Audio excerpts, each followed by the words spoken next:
hi Lisa. We're here at East LA Sheriff Station for Anthony Vargas's fourth anniversary. I understand you're his mother. Yes, I am. Can you tell us about Anthony and who he was, some of his passions before this traumatic event?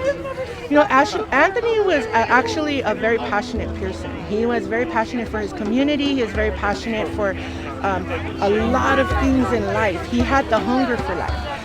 Anthony was the kind of kid that he was not raised with his dad, but he would go after the children that didn't have dads and teach them differently, teach them the things that maybe other fathers weren't teaching their children. He was very active, and his passion was for the Nueva Maravilla projects, and that was because that's kind of like an area where, they kind of just throw everybody, different people there, and there's different traumas that are going on there and stuff like that. So when he knew somebody didn't have a dad, or he's seen them kind of looking at the guys that are around there and stuff like that, Anthony would pull them and teach them how to fish, teach them how to be men. You don't have to do these kind of things. You can do such amazing things in life. What you don't have, you can give to your children.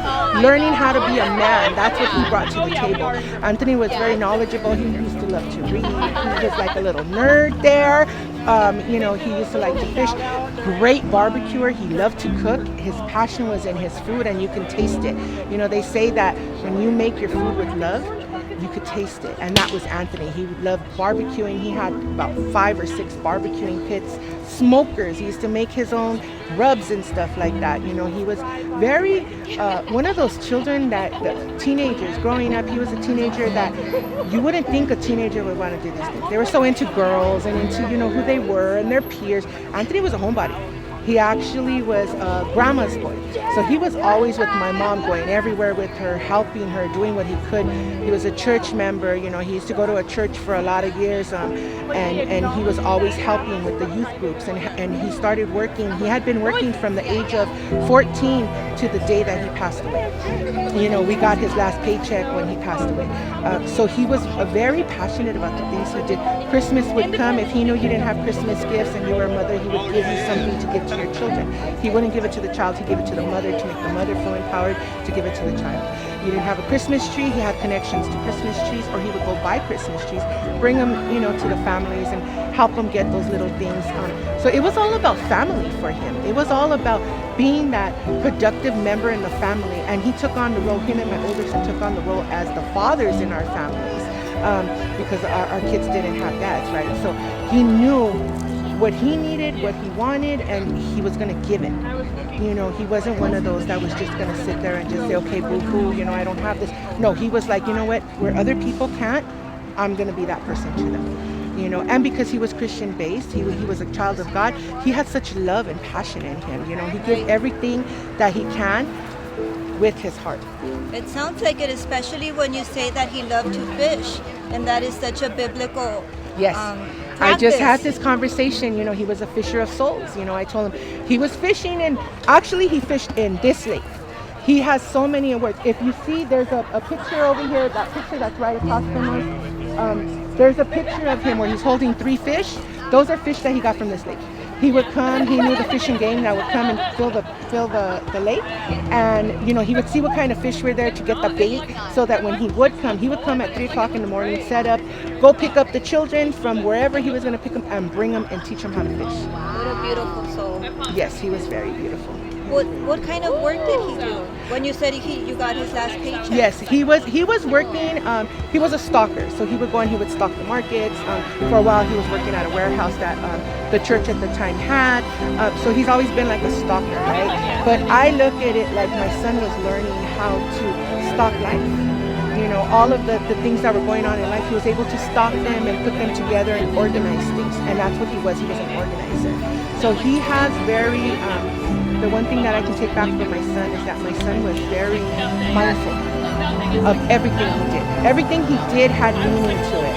And as we had to share those moments with people in different times, we've been able to share like how much we didn't realize Anthony, how good he was, what he would do, or how he would do things. Where did he learn how to fish? He actually learned how to fish on his own. He used to come with the little, when he was little, with the little palito and put a little, you know, a little string and try to fish. And then when he got into the church, the men that were there were able to mentor him and come out and teach him, okay, let's get your first fishing poles. You know, Anthony had every kind of fishing pole that you could think of. There was a time when he wanted a $500 reel, and we were like, what are you, crazy? You know, but that was his thing. You know, that he worked, and I told him, you work for what you have. That's why he had. But he would rather give up that reel to help somebody else. Wow. So inspiring, Anthony. Can you tell us about the day that he left us? So that day he was actually hosting a prayer circle for another individual in the Nueva Maravillas that had passed away. And they were having something like this, a memorial service. This had just happened a few days. So that person and Anthony's death are really the same week. And he was having a prayer circle. He was at the wrong place at the wrong time. Something had happened up the street, about maybe 3 blocks away, and the sheriffs were around looking for the suspect. Now, we've been able to hear the recording of the 911 call, and the description fits nowhere near Anthony. You know, anybody, if you could, if there's a better picture, you know, we have a lot of pictures here, but there's not full pictures. He was a very big boy. He was very hefty. We call him Fluffy, and he was very tall. The description was that it was a shorter person and a thinner person, and we were like, that doesn't even fit the description. It just happened that he was walking. Because Anthony has seen a lot of people go through a lot of stuff with the sheriffs, how they would, you know, there was a lot of abuse when they would stop them and stuff like that. Anthony, you know, took a few steps forward when they told him to stop, and they actually beat him. So they hit him and they actually cracked his ribs. They hit him on the head a few times before they actually shot him. He was shot at 16 times, but 13 bullets hit his back. One of the bullets actually went into the back of his head and out through his mouth. During this time, he was on his knees. He was already on his knees because, like I said, he had tripped, and that's how he stopped, because he had tripped. Once he tripped, that's when they beat him, and then when he was trying to get up from the beating, that's when they shot him 13 times. Now, if you go back into the history of the day that he was shot, the news and social media said that Anthony was shot in the front and the back. There was an officer in the front and an officer in the back. But if you look at if you really look at the video, it contradicts with the morgue paperwork. You know, because the autopsy shows it was just down his back. There's not one bullet hole in the front, not one.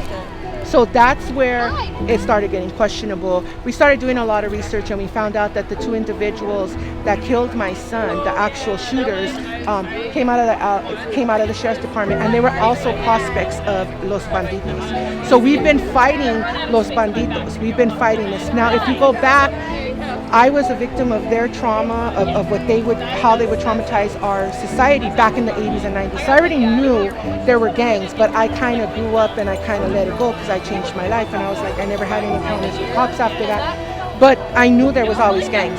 So once me and my sisters and my family started doing more investigation, we started finding out who they were and stuff like that. About 18 months later, after Anthony's death, the same officer that shot my son, I think it was 8 times, he actually killed another member of our community right here on Indiana. And he shot him in the same manner, where he was on his knees and down his back.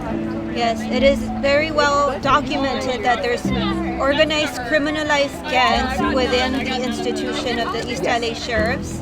And in your fight to bring some light into this evil entity that's in there, have you felt the support of the community? And have any organizations helped you in your endeavors? Yes, so we do feel very supported. We have brought this to light, and you know, we've had a lot of support.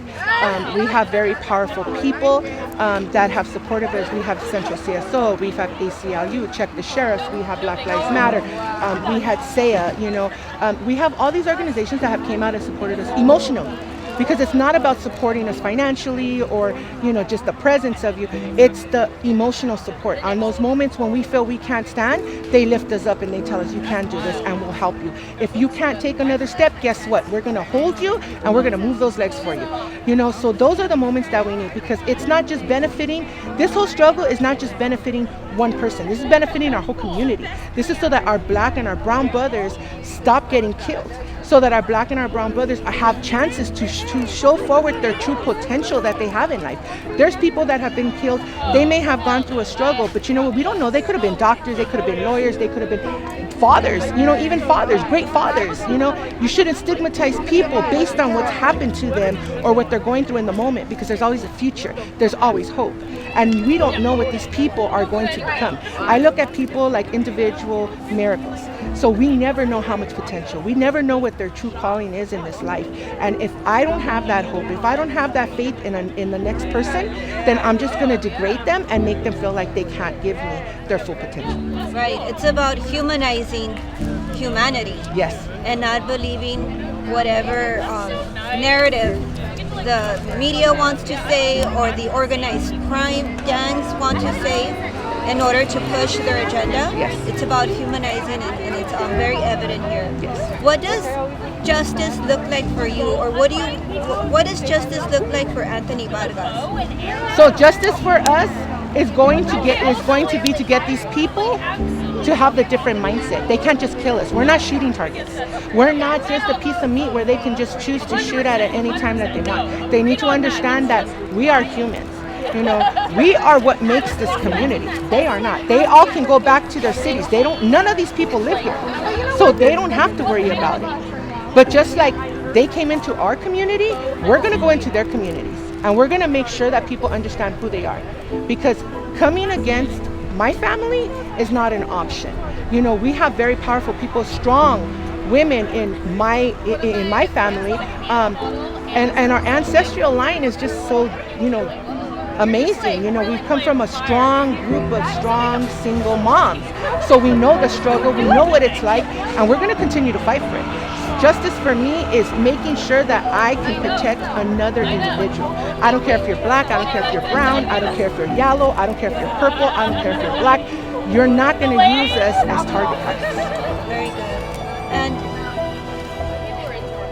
anything else you want to tell us about Anthony, who he left behind, besides his mom and his sisters, or any other siblings, children? So Anthony comes from a family. I have 10 children. He was actually a twin. His twin is here present with us, and he has nieces and nephews. My mom was really close. She's affected greatly through this. Aunts and uncles, you know, cousins. He comes from a very, very long, you know, second cousins, third aunts, you know. So he comes from a very loving family. But most importantly, I think that the injustice is that they took him out of this community because he had so much to give, and he was reaching people that a lot of people couldn't reach. Mainly the children. If you talk to all the children that are here, they're going to tell you how amazing he was and how dependent they were on his love. So that was the most important thing for us. Anthony was the best thing that could have happened in my life. And I'm just blessed that God lent him to me for at least 21 years. Because you know what? The thought that this could have been somebody else's child, I can't even wrap my mind around. That was my child. That was my baby. You know, that was my little monkey. He was on me all the time. He was on my mom, you know, as a big boy. He was a very big boy. But that's what I would take back. Well, I want to thank you for your big heart and your courage. And you're right, we do come from a lineage of a strong cultural wealth. Yes. Strong people. We've stood strong from the conquistadores' time. Yes. And they're still here now. Yes, they taking us out of our community. Yes, they are. And the fight will continue. Yes. And I want to thank you and say his name. Anthony Vargas. Thank you, Lisa.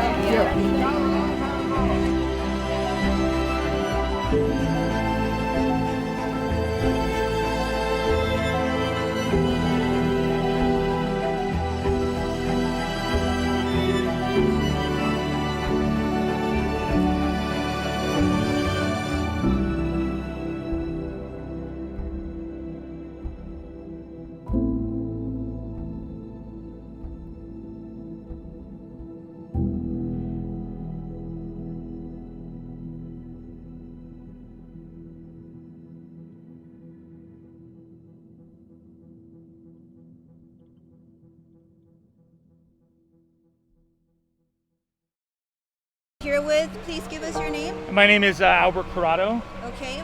My name is Cristalharo. I'm with Centro CSO. I'm in the Police Brutality Committee, and we are activists that are actively engaging the community to make them aware of the police brutality crimes committed by organized crimes like East LA Sheriff Banditos. Can you tell me how these organized crime gangs have affected you? So yeah, I mean, my sister was shot and killed by the LAPD in 2018. So it's a different organization, but I think that if you think about policing as this sort of fraternal brotherhood of you know, code of silence, you take care of each other, even if your homie, your coworker commits a crime or kills someone, you take care of them. So the sheriffs are no different than LAPD. So my experience was in 2018, my sister was shot and killed at the Silver Lake Trader Joe's by LAPD.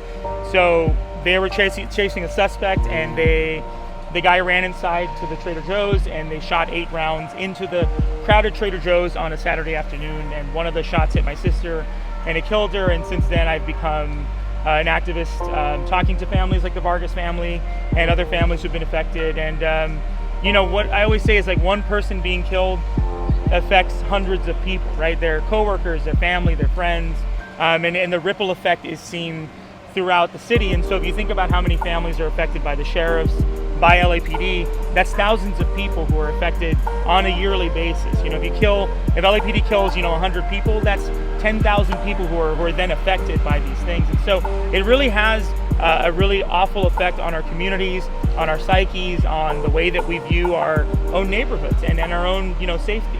What I always tell people is, like, my sister Melly was as sort of, you know, I don't know, as normal as anybody. You know, she wasn't like a superstar or a famous person or a known person.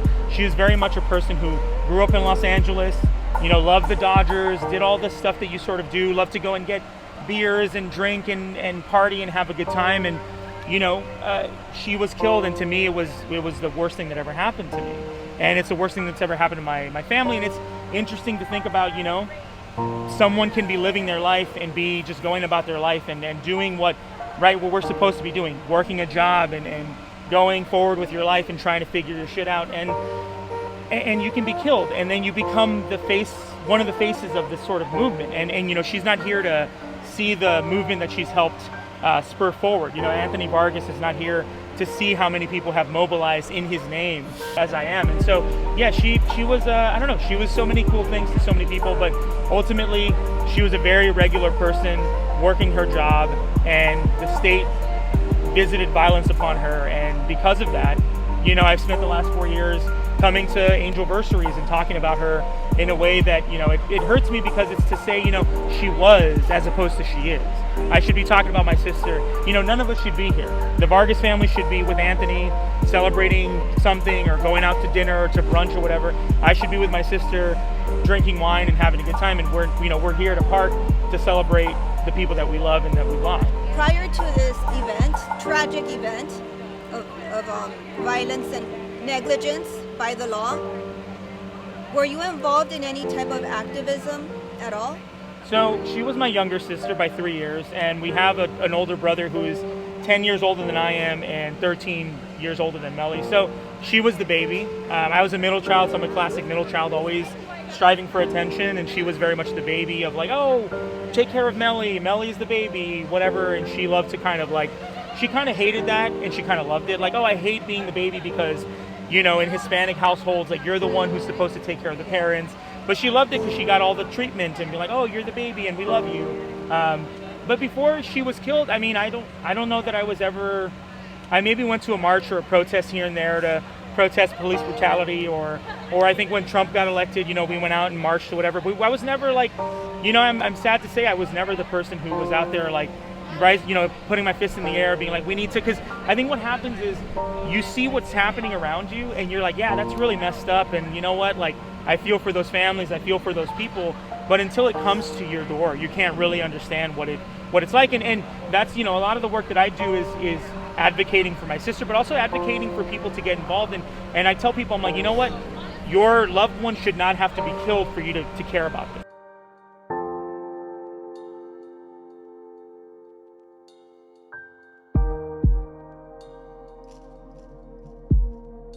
Please introduce yourself? My name is Melina Abdullah, and I'm an organizer and one of the original members of Black Lives Matter.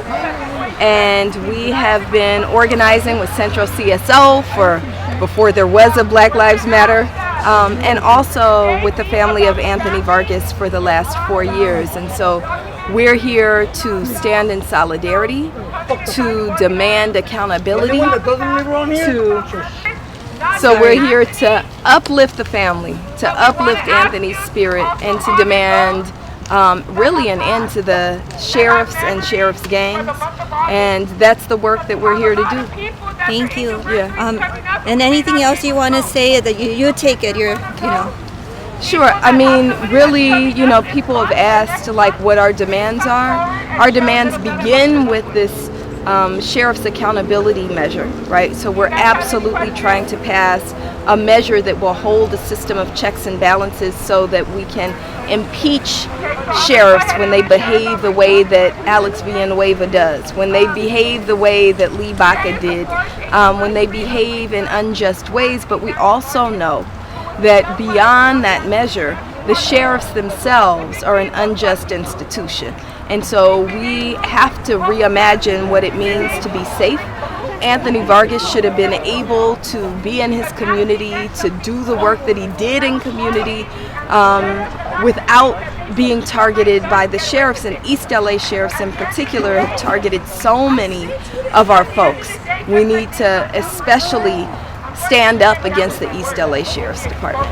What is your opinion or your vision on how we can let the community outside of East LA and other neighboring communities in Los Angeles that are affected by institutionalized organized gangs like the East LA Sheriff Banditos or the Compton Executioners and others, and or the 3,000 boys, or the 2,000 boys, or the Jump Out boys, or the Linwood Vikings, right? We know that the sheriffs are rife with gangs, right?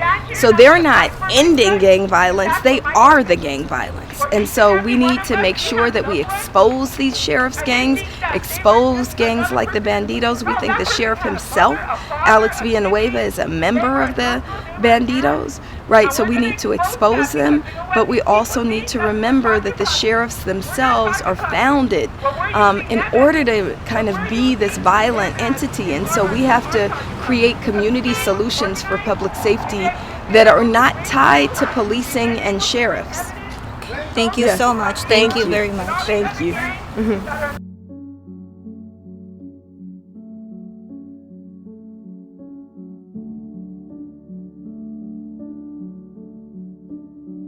And we are here standing with Ms. Holder, the mother of Frederick Holder.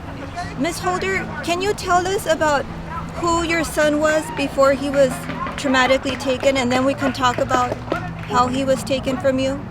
My son was a fun-loving kid. He was about family. He just had at the time he was killed, he just had a 9-month-old son. He loved to eat.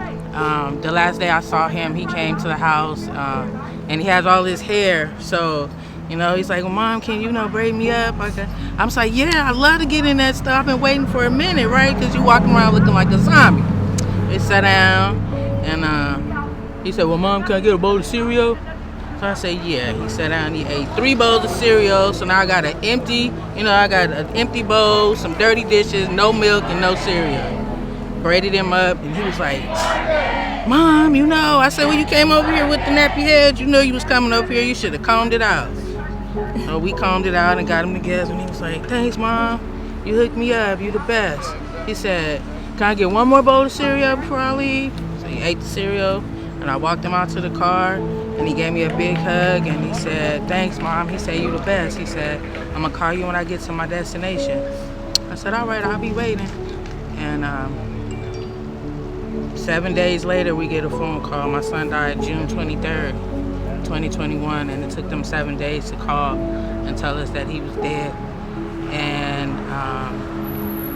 behind a traffic stop, and the sheriff that shot him didn't have on body cameras, and they tried to say that he pointed a lighter torch, and then they But on the video, you know, it shows the sheriffs when they get out the car, they already have and they went right to and you can see him as he's, you know, they shot his jaw, his teeth out. What city did this happen in? In the city of Norwalk. City of Norwalk. Coming off the 605 freeway on Piuma and Alondra Boulevard. And clearly he didn't have a weapon. No. I'm so sorry. What was his passions before this tragic event? Anything that he was into? Music? Yeah. His hobbies? He loved to sing, a little rapping. He has a song. Well, he doesn't have a song. It's not out, but he did record it before, you know, he left. So we listened to that. You know, I think we do better because we're able to at least still hear his voice. Not so much, well, we see him, you know, in pictures and stuff, but just to be able to have something that's live to hear, you know, kind of makes it a little easier to deal with. And you said, he left behind your grandbaby, a 9-month-old? Yeah, he's about to be 2 in September. Did he, any siblings, brothers, sisters? That's his sister, that's his baby sister. The older sister, well, he's a big brother. So he has 2 little sisters under him. And, well, you could say she's like my adopted daughter. So she's the oldest, and then Fred. Then it's Haley, and then Tamara. Haley's at home with the babies. Okay. Now, have you felt the support of the community, your community, where you come from, Norwalk? Is that where you live? No, I live in South Central LA. Just community in general, whether it's South Central or anywhere. Have you felt the support of the community, and have any organizations stepped up to help you and support you? I don't feel any support from the community, but you know, say their names, LA, and some of the justice families, you know, we support each other when we have events and things of that nature. I feel more supported with, you know, people I don't even know than, you know, our own community. And I have nothing against all the gunshot victims that are across LA, but the ones that live here in California, we won't even share our own stories, but we'll be quick to share somebody else's story from somebody you don't even know. You know, I just feel like we all just, I don't know, it's crazy. I had a racial moment at the train. He was like, you know, are you a female? Because I had my hat on. I said, yeah. He said, you lucky. Because if you was a guy, I would have, you know, F niggas, you know. I'm like, it kind of, yeah, at the train station in Cyprus. Just like, I don't know where. And I'm just like, we walk around and talk about God. But God is not of ugly. Whoever it is you worship, I'm sure don't tell you to get up in the morning and go shoot somebody. You know, I thought God was of love, of, you know, because kids, we don't see color. As little kids, they don't see color. That's my friend, I want to play. Why we can't be like that? You know, whether or not I don't know you, boo, but I love you. I love you. You know, that's how we should be with everybody, whether we know them or not. You know, and it's I don't know. I get frustrated, and you know, my heart hurts because we have to come to these things. I wish we could have met under different circumstances. You know, so we could have known each other's loved ones. You know, it's just, I don't know, I don't get it. It's just... What does justice look like for you, for Frederick? What do you demand from justice? I want, my justice for Frederick is for the police to get off the street, the sheriffs to get off the street who shot him. I don't feel like they need administrative leave with pay. You know, I want their pensions. I want them badges. You know, because we, just like they have a family, we have a family too. You know, he wasn't just some random person out on the street. You know, he had a family. He had a son. He had a mom. He got a dad, grandparents, siblings, family. You know, just like you have a family. So, you know, I want to show the picture and put, you know, Alex's face on there, put his son's face on there and see, do it make a difference? You know, because for us to just be out here talking about it, sometimes they don't understand. But a picture speaks 1,000 words. Correct. You know what I mean? So, you know, yeah, this is crazy. And that's one of the goals of this documentary. Just like you said, a picture speaks 1,000 words. Well, a short documentary with the family members that are speaking their reality, their trauma, what they've experienced, and to humanize the victims. Because sometimes the narrative from the media or the sheriffs is negative and they want to cover themselves, but then here we are humanizing the story, and history is told by those in power, and this documentary is meant to empower the families so that the names are not forgotten. Frederick Holder, and that the hope is that when the viewers see the documentary, they can be inspired and moved to join the movement, to support you. Like you said, you don't feel the support of the community. You get racially attacked on the train for no reason. So the hope is to let the people see the heart, let the people see the love, and be inspired to do so as well. Absolutely. Is there anything else you want to leave us with? Any words? Anything at all?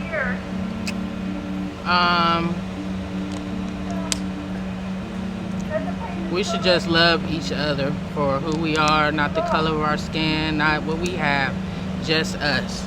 You know, it's like people say with the zodiac signs, I don't get along with a Scorpio because he's a Scorpio. It's not about a zodiac sign. It's about that inner person, what their personality is like, what they feel. Y'all might feel the same thing, but you'll never know because you won't give it a chance.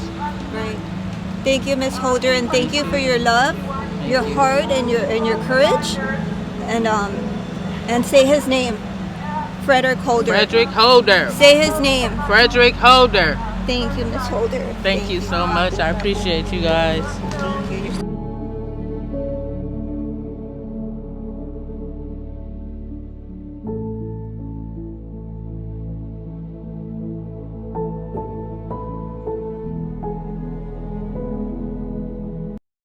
Okay, we are here at the East LA Sheriff's Station. We're here at the 4th anniversary of Anthony Vargas, who was killed by the East LA Sheriff's Banditos 4 years ago. I'm standing here with another affected family. Please introduce yourself. Hi, my name is Sam Sullivan. I am the older sibling of David Sullivan. I'm Josh Cianez. I'm David's older brother. Okay. Sam, tell us about David prior to him being taken from you. Who was he? What were some of his passions? David was really kind, really tall. His passions were kind of all over the place. He really liked music. He loved to listen to music and then like learn how to play it on various instruments. He did drums and guitar and clarinet for marching band. We did plays together in high school and in middle school. And he was pretty quiet but like really funny, like very like observant and able to like take like a shitty situation and find a joke out of it and like make it funny or ironic. And so he kind of was always able to like see the like humor in everything. And that's something that I really like admired about him. And I understand he's your little brother, and it's 3 siblings, correct? Yeah, I'm the middle child. And how old was he? And can you tell us about the day that he was taken from you?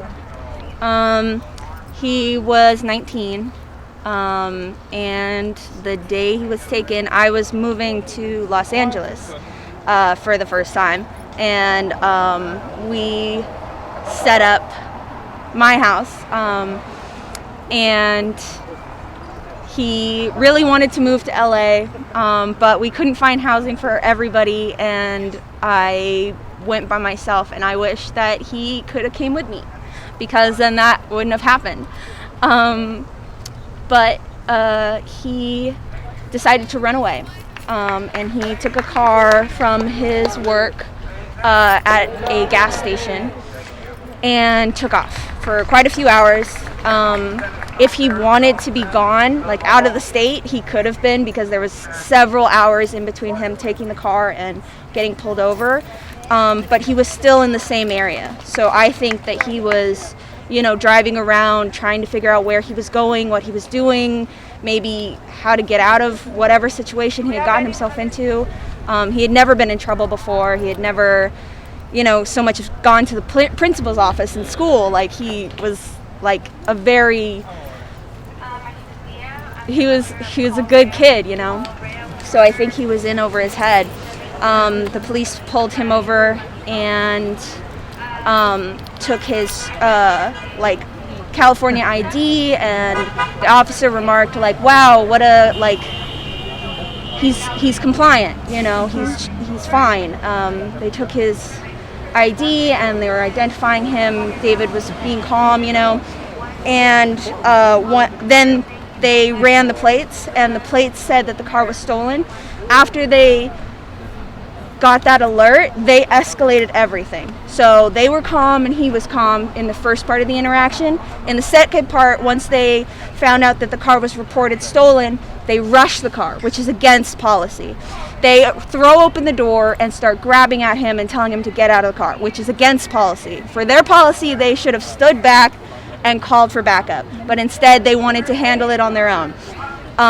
David got, I don't know how he was feeling because I can't ask him, but he put the car in reverse and very slowly, and he backs up. He clips the car, which the police officer lied about. He said she was in the car at the time, which would have escalated the charge to assault on an officer. She knew that, which is why she lied, but the body cam shows she's not in the car at the time. The car clips the cop car, it hits a sign and a tree and goes into the road. He didn't know how to drive quite yet. He only had his driver's permit.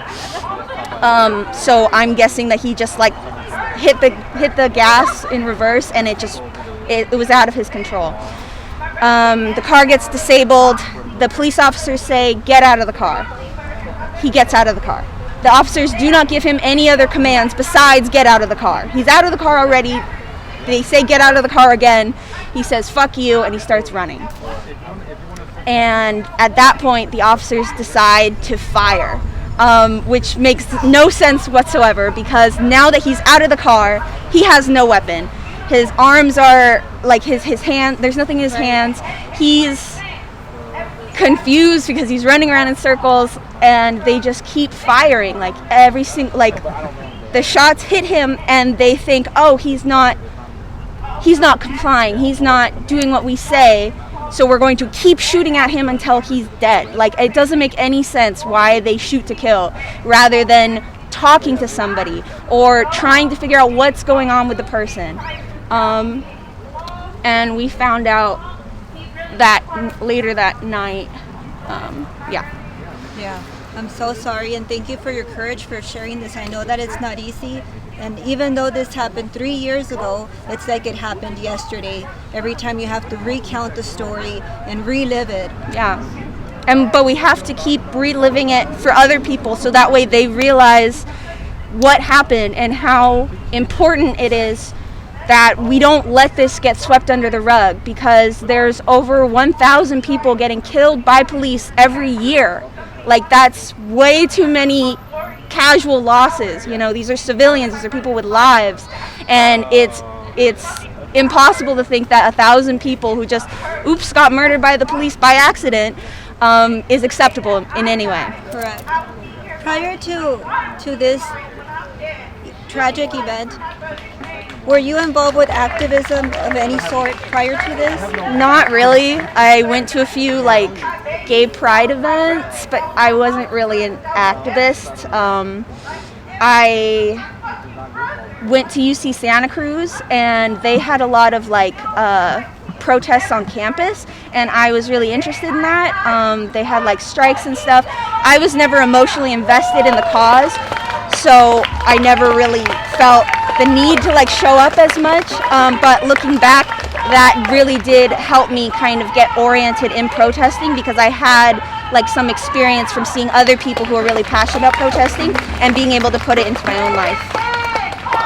Have you felt the community support, or have any organizations stepped up to support you and your cause? Absolutely. Centro CSO has helped us so much. It was the first organization that we went to that really like directed us to resources, directed us to our lawyer, directed us to like community that cares about us and wants to like help us plan our events and our protests and make signs and get the word out. Black Lives Matter also gives us a platform every Wednesday on 8th Street to protest the police associations or unions, but they're not really unions. Black Lives Matter has been incredible, and Say Their Names LA also has just connected us to a huge group of activists who just want to like help us further our plan, you know, and but Centro CSO has been up above and beyond, definitely. What does justice look like for you and your family and for David? Justice looks like prosecuting the cops, Bobby Colon and Jennifer Tran, who murdered David. They also should be fired, and David's case reopened so that way we can press charges. In addition, I think that no more people should be killed by police, and it's hard because it doesn't feel like there ever will be justice because David can never come back. You know, he can never get that opportunity to take, like, guy in the back over there, check. to take accountability for his actions, you know, to take responsibility for what he's done and move forward from that. He's never been given, like, he will never get that chance. And so justice looks like a completely different system where this doesn't happen, where people get to stay with their families after confrontation with the police, and it doesn't end up with, you know, people in the morgue, you know. Sam and my mom have been extremely strong through this whole thing. This whole thing has been, it's been a nightmare. It's honestly been a nightmare. And all of the activist groups that have come together to support us has been fantastic. It's just, it's appalling to see the ugly face that comes out when you bring up even the possibility that law enforcement did something wrong. The job of law enforcement is supposed to be to protect and serve, to protect the community, to serve the people. And the approach that they've taken to this, and they've taken to all these families, is horrendous.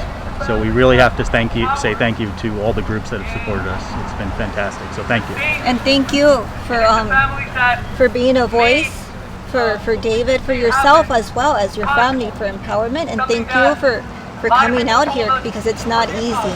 The easy thing to do is to stay at home, give into depression, and let the darkness consume you. But to be here in the light and exposing them, that's courage. So thank you, and thank you, Sam. Thank you. Say his name. David Sullivan. Say his name. David Sullivan. Thank you, Sam. Thank you. Thank you, Josh.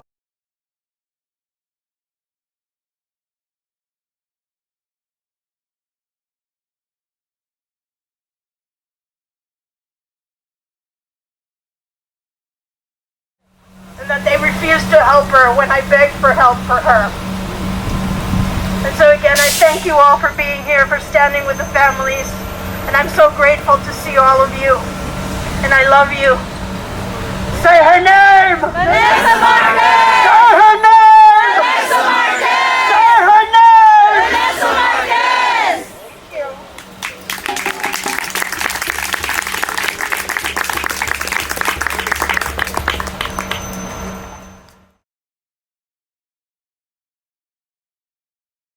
August 27th, 2022. We're at Ruben Salazar Park in East Los Angeles at the 52nd Chicano Moratorium, commemorating the death of Ruben Salazar, who was killed by the East LA sheriffs.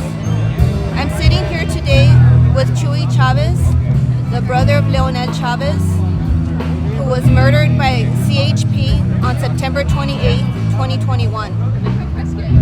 Chuy, do you want to tell us about your brother? Yeah, so my name's Jesus Chavez. I'm from Boyle Heights, born and raised. My brother too, little brother. So You might have to speak up. So I'm Leonel Chavez's older brother, his only brother, and yeah, you know, my brother was a loving young man. He wasn't into any kind of gangs, any criminal stuff. Was just like a big mama's boy, to be honest. He was a good kid, you know, and he would always be making jokes, making all his friends. If you ask all his friends, they'd be like, damn, he was funny as hell, Leo. I was chill. That's why, you know, to this day, me and my mom were like, he didn't deserve that. So what happened was on, you know, it was my brother liked a lot of things, you know. He liked protecting people. He used to he loved going to the gym, right? And that was like his passion. He always talked about opening up his own gym, training facility, right? He was almost about to open one too with his friend. And matter of fact, the day that all this happened, the day my brother was taken from us by the CHP, on September 28, 2021, he was coming back from the gym. He, you know, we seen the dash cam video. He was wearing his basketball shirt. He was wearing his whole gym uniform. You know, his shorts, sweater, his towel around his neck. What happened was September 28, 2021, he was coming back from the gym, got into a non-injury car collision, and for whatever reason, responding CHP's officers showed up and decided to arrest my brother. Never asked him if he needed medical attention, if he was okay, if he wasn't hurt. Never asked him anything. Just straight up showed up and went to arrest him. Right when no crimes were being committed, when they showed up on the dash cam, we see my brother was just standing next to his car. So there was no reason for them to tell him to turn around and arrest him. Right. So instead of entering aid, they manhandled him, tried to arrest him. Next thing you know, they shot him 8 times in his chest area. And yeah, they just straight executed him. And you know, it's not fair that these fucking officers, these cops, keep getting away with murders, right? And instead of prosecuting these killer cops, instead of charging them, and they reward them. They give them races, they give them promotions, and it's not fair, you know. It's like now me, my mom, my daughter are left with the pieces of. We're just left alone, lonely, and you know we want justice for my brother because he didn't deserve this, and so we demand George Gascon, the Los Angeles general attorney, to you know, do his fucking job and prosecute these cops and stop letting them get away with it. And, you know, we gotta dismantle this fucked up system that keeps killing our brown and black people, because it's not right, man. You know, that these fuckers keep getting away with shit, keep killing people, and just they're doing some crazy shit. So yeah, that's pretty much my story. Thank you, Chewy. Prior to this fucked up thing, were you involved with activism in any way? And how have you been involved ever since? So, to be honest, before I would never be involved with any of. I'll see it on TV and stuff, and it'll catch my interest, right? When I'll see the Chicano woman and the moment of like the police brutality and all that. I'll see it on the news, on the social media and stuff like that. But I just never thought I would be a victim of police brutality. So, you know, I would never really get involved in stuff like that. You know, I was just too busy with work and my life and stuff. But now that I'm a victim of police brutality, yeah, I'm more active with Central CSO and you know, just trying to be out there and in solidarity with other families and just to be fighting, you know, to make sure that hopefully laws or, you know, things change, because just, you know, I don't want another family to go through what I've been through. So yeah, I've been more active in the activist scene and stuff like that, you know, coming to marches and stuff like that, coming to police brutality events. That's a big overarching message that I've seen is the message of love. That no matter how big this excruciating experience, the family is still advocating for love. That you don't want this to happen to somebody else. And that's extremely courageous.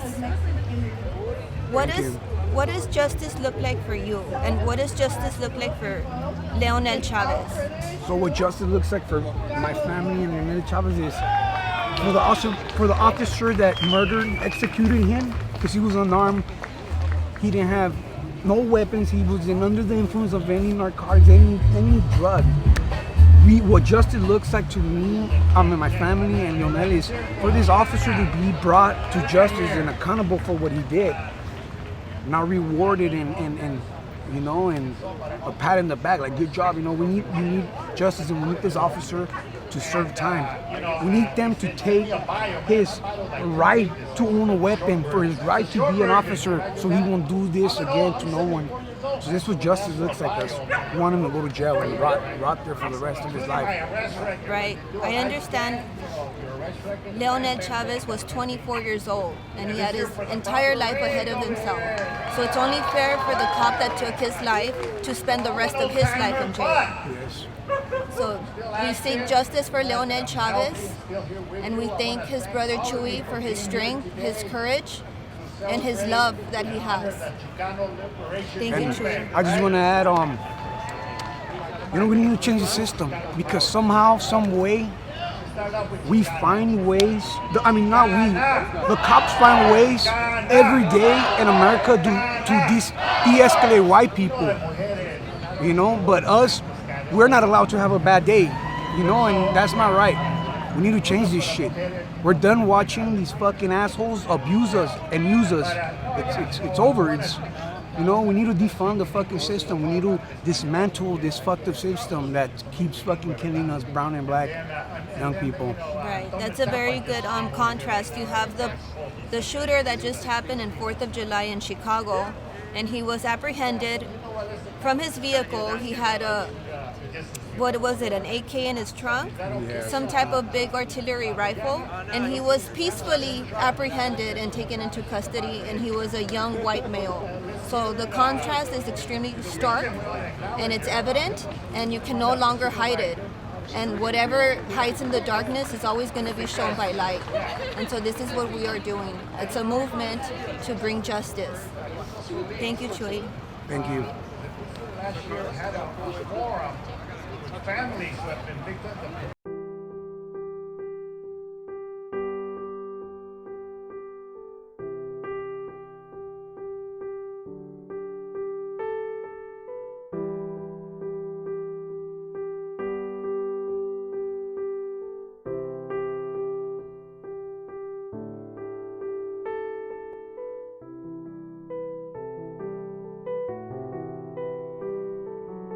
She studied art at the Academia de Arte Yepes. She joined Central CSO Police Brutality Committee in February of this year and is here today to speak about her art.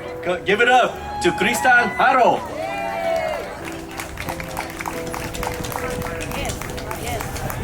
Okay. Buenas tardes. Good afternoon a todos. Mi nombre es Cristal. I'm a fine artist from Boyle Heights, first generation Mexican American, as my brother Luis said. I joined Centro CSO in February of this year, so I'm a newbie.